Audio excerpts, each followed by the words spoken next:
Eh, sino naman kaya yung bagong estudyante na sinasabi? Ba't para mas excited ka pa sa akin? Ay, ma'am, pasensya na po. Minasamahan niyo po yata. Akin na kasi yan. Be, sa akin to. Akin na Quiet kasi. class! Sorry po, ma'am. Tumahimik na kasi kayo. Sa totoo lang, kanina pa siya nandito. Ipinapakilala ko nga pala ang bago niyong magiging kaklase. Si Kim Quintero. Siya si Kim. Nagkaroon siya ng problema sa pananalita niya. At naging isip bata rin siya dahil sa pagkaka-opera ng utak niya. Pero gagaling rin naman siya makalipas ng 2 taon. Hey po! Hey po! Good morning po sa inyo! Akala ko naman kung sinong estudyante yung bago. May kapadsana naman pala. Parang malapit ko nang marinig eh. At pag narinig ko man yun, bibigo ka na talaga sa akin, Thea. Tama ba yon? Ma'am, wala po yun. Pasensya na po kayo. Hello, Kim Quintero. Ikinagagalak kitang makilala. Welcome sa Section 2. Ako nga pala si Thea. Hi, hello! Hello, Thea! Kinagagalak kita makilala. Sana makaklose kita dito. Asa ka. Hello, Kim. Pwede ka nang umupo sa tabi ni Thea, Kim. At mag-i-start na ang klase. Talaga, ma'am? Yay! Excited na po ako, ma'am. Salamat po. Excited na po ako makasama kayo lahat. Sa inyo din lahat, mga classmate. Natutuwa rin kami, Kim. Welcome.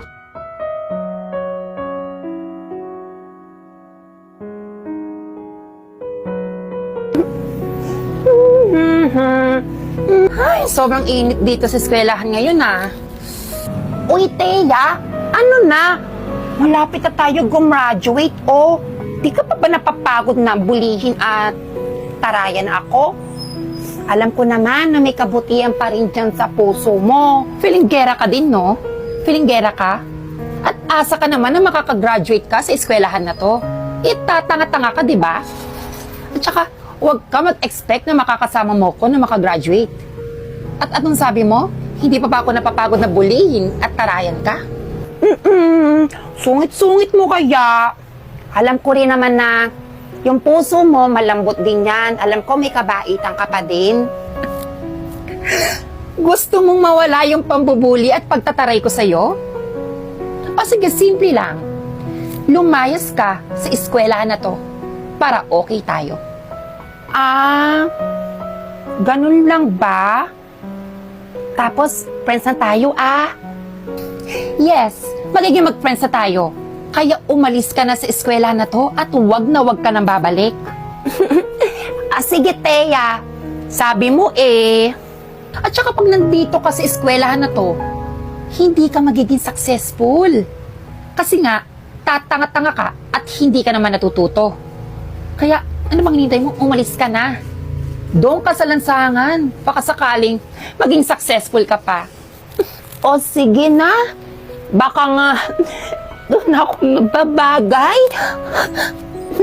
Sige na, alis na ako. Bye-bye.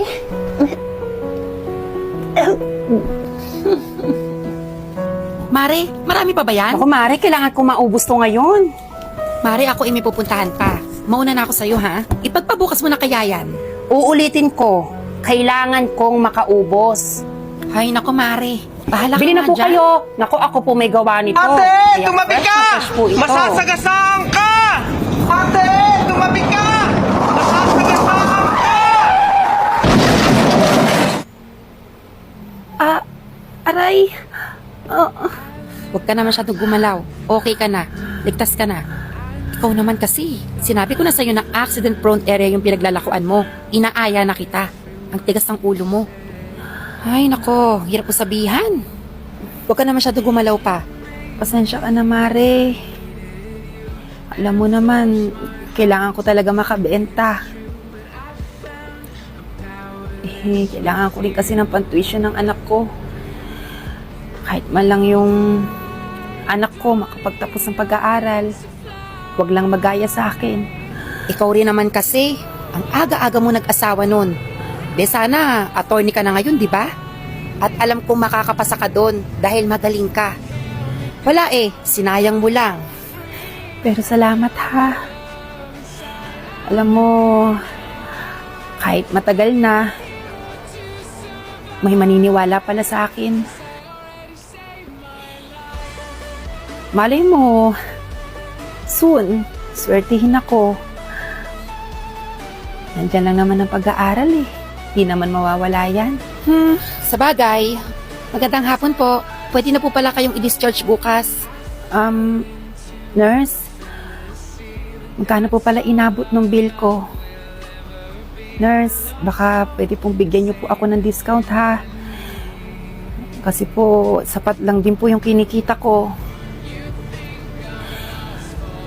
Hindi naman po ako masyadong kumikita sa binibenta ko. Ma'am, wag na po kayong mag-alala dahil wala na po kayong babayaran. Bayad na po yung bill nyo. Nurse, hindi po kita maintindihan. Sino pong nagbayad? At saka, ba't niya po babayaran yung bill ko dito? Naku, Mare, sino kaya yung nagbayad na yun? Oo nga eh. Ako. I let myself fall into you. I never thought I'd fall right through. Basta wala na kayong iintindihin kung magkano ang bill nyo ngayon. Hindi yun na kailangan magbayad. Dahil nabayaran ko na. Tulong ko na yun sa inyo. Alam ko rin naman na yung puso mo, malambot din yan. Alam ko may kabaitan ka pa din. O sige, simple lang. Lumayos ka sa eskwelahan na to para okay tayo. Salamat po, Dok ha. Thank you po talaga. Kamusta pakiramdam mo, Miss Thea? I'm Dr. Kim Quintero. Naalala mo pa ba ako? Kim? Ikaw ba yan? Ang galing ah. Doktor ka na pala. Congratulations. Proud na proud ako sa'yo. Oo naman. Ginawa ko motivation yung sinabi mo sa akin noon na hindi talaga ako uunlad sa eskwelahan na yon at baka sakali ko mahanap ang pagiging successful ko. At saka pag nandito ka sa eskwelahan na to, hindi ka magiging successful. Kasi nga, tatanga-tanga ka at hindi ka naman natututo. Baka nga, doon ako nababagay. Kim, sorry pala ha. Sorry sa mga sinabi ko sa'yo noon. Pinagsisisihan ko na yon. Pasensya ka na talaga. Wala na yon. Okay na yung kalimutan mo na yun, okay? Ang importante, ligtas ka. Magpahinga ka, ha? At ako'y may pasyente rin ako sa kabila. Basta magpahinga ka buong gabi at bukas pwede ka nang lumabas. Nurse, kayo na muna bahala sa kanya, ha? At meron din ako pasyente sa kabila. Sumunod na lang kayo. Salamat, doktora.